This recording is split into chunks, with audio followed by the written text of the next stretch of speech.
Dominic's home office pulsed with a tense quiet. Two monitors cast an eerie glow, their relentless stream of charts and numbers a stark reminder of his nightly battle day trading.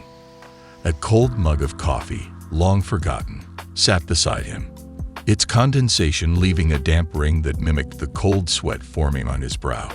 Dominic's eyes, however, were glued to the screen, mirroring a gambler fixated on the spinning roulette wheel. The rhythmic click-clack of the keyboard beneath his tense fingers was the only sound that dared to break the silence. Losses piled up, each trade feeling like a gut punch. His meticulously planned entries, honed over months of studying market trends and technical indicators, dissolved into despair within minutes. The carefully constructed spreadsheets and meticulously researched company profiles seemed like taunts in the face of the relentless market. Tonight, though, a different emotion flickered in his eyes, a cold, steely glint of resentment. "The market owes me," he grumbled, his voice hoarse from disuse, fixated on a stock in a nosedive. This was the gambler's fallacy taking root. Dominic, consumed by frustration, clung to the notion that the next trade simply had to be a winner. The market, in his mind, had become a sentient being, toying with him. Fundamentals and technical indicators screaming caution were ignored. All he saw was a chance to settle the score, to make the market pay for its perceived injustices. In a desperate lunge, he bought a significant chunk of the stock, a reckless bet against a current he couldn't comprehend. The click of the confirmation button echoed in the tense silence, a finality that sent a shiver down his spine. The next morning brought no reprieve. The stock price plummeted further, mocking Dominic's impulsive decision. The pit in his stomach deepened with every tick of the clock, a physical manifestation of his mounting financial woes. He should have cut his losses earlier, as the flashing red sell button on the screen seemed to scream at him. But the gambler's fallacy had him grasping at straws, hoping for a miraculous turnaround, a hope that faded with each passing second. The once vibrant green charts on his monitor now seemed a sickly shade, reflecting the hollowness he felt inside. Finally, after an agonizing internal struggle that felt like an eternity, Dominic exited the trade, swallowing a bitter loss that felt heavier than the mug of coffee he hadn't touched. Shamefaced, he shut down his computer, the harsh lesson echoing in the sudden silence. The market has no memory, no sense of fairness. Each trade stands alone, not a coin toss where tails must inevitably follow a string of heads. It was a harsh truth, but a necessary one. This story serves as a cautionary tale about the gambler's fallacy, a cognitive bias that trips up many traders, including Dominic in his initial forays into the market. Let's take a look at how this fallacy played out in his trading experience. Number 1. Losses and the desire to win back. The emotional pull to recoup losses is intense. It's a primal urge fueled by the gambler's fallacy, and it can cloud even the most rational investor's judgment. This need to win back quickly leads to revenge trading, a dangerous strategy with a high probability of failure. Revenge trading involves abandoning your trading plan and making impulsive decisions based on emotion, not logic.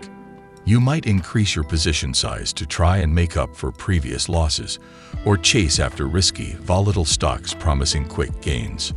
Of course, you must have heard of the martingale strategy, where one must double the size given a loss. However, the market thrives on exploiting emotional vulnerabilities. The erratic trades you make to win back are exactly what the market makers are looking for. They can easily manipulate short-term price movements to your detriment, leaving you with even deeper losses. The market doesn't care about your feelings or your financial situation.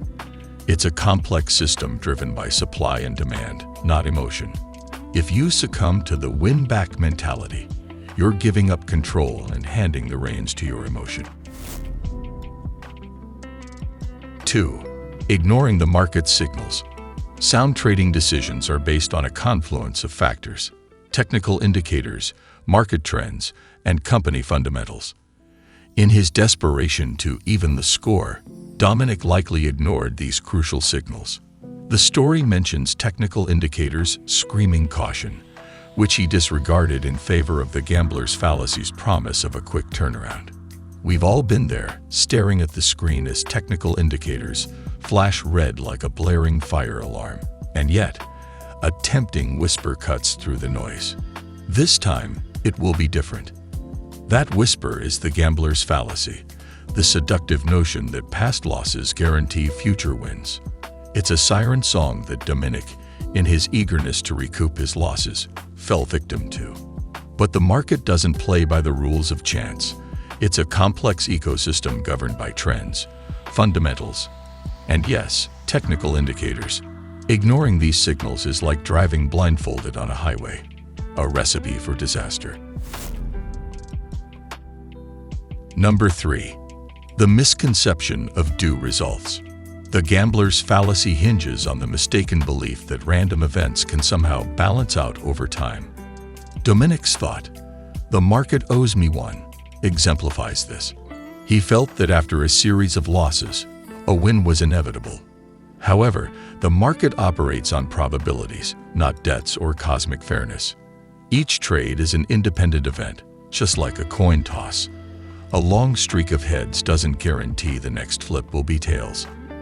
The idea that the market owes you a win after a string of losses is a seductive but dangerous misconception. Unlike Dominic, the market doesn't dwell on the past.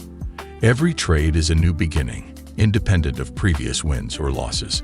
Past performance is not a guarantee of future results. Market movements are influenced by a multitude of complex factors, many of which are unpredictable. Thinking the market owes you disregards this inherent randomness and sets you up for disappointment. Successful trading is about understanding probabilities, not chasing elusive due results. By discarding the due mentality and embracing a more probabilistic approach, you can become a more confident and successful trader. The market rewards discipline and strategy, not wishful thinking. 4. The impulsive gamble. Blinded by the fallacy's allure and the urge to rectify his losses, Dominic made a risky, impulsive purchase of a significantly dipping stock. This aggressive move wasn't based on a well-thought-out strategy, but on the fallacy's seductive promise of a quick win to erase his mounting losses. A well-thought-out trading or investment strategy prioritizes research and analysis.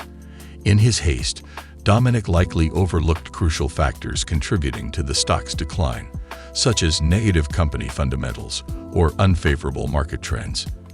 This lack of due diligence significantly increased his risk of further losses. The market doesn't guarantee wins, and trying to chase losses through impulsive trades is a recipe for financial disaster. Dominic's gamble wasn't a strategic move to recover, but a desperate attempt to win back his lost money, potentially digging himself a deeper financial hole. Dominic's impulsive plunge serves as a stark reminder of the importance of discipline and a well-defined strategy in the market.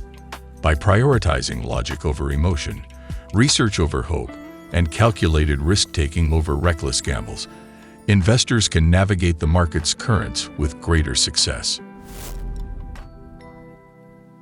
Number 5. The price of the fallacy. The price Dominic paid for succumbing to the fallacy was steep.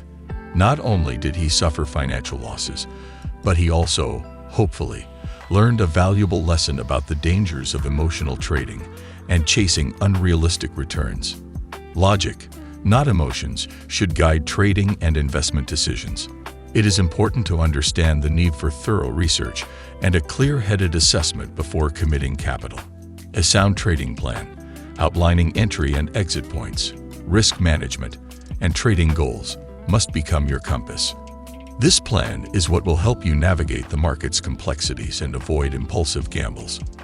Dominic's story serves as a cautionary tale for all traders. The market rewards discipline, strategy, and a respect for its inherent randomness. By learning from the price Dominic paid for the fallacy, we can gain valuable knowledge that will serve us well on future trading journey. I wish you the best. If you're further interested in learning the intricacies and the practical tips you can execute to improve your trading, Check out this video, where I explain how to improve your trading psychology using 5 simple practical tips. Don't forget to like, comment, and subscribe if you are new here so this video can help more people. Thanks for watching.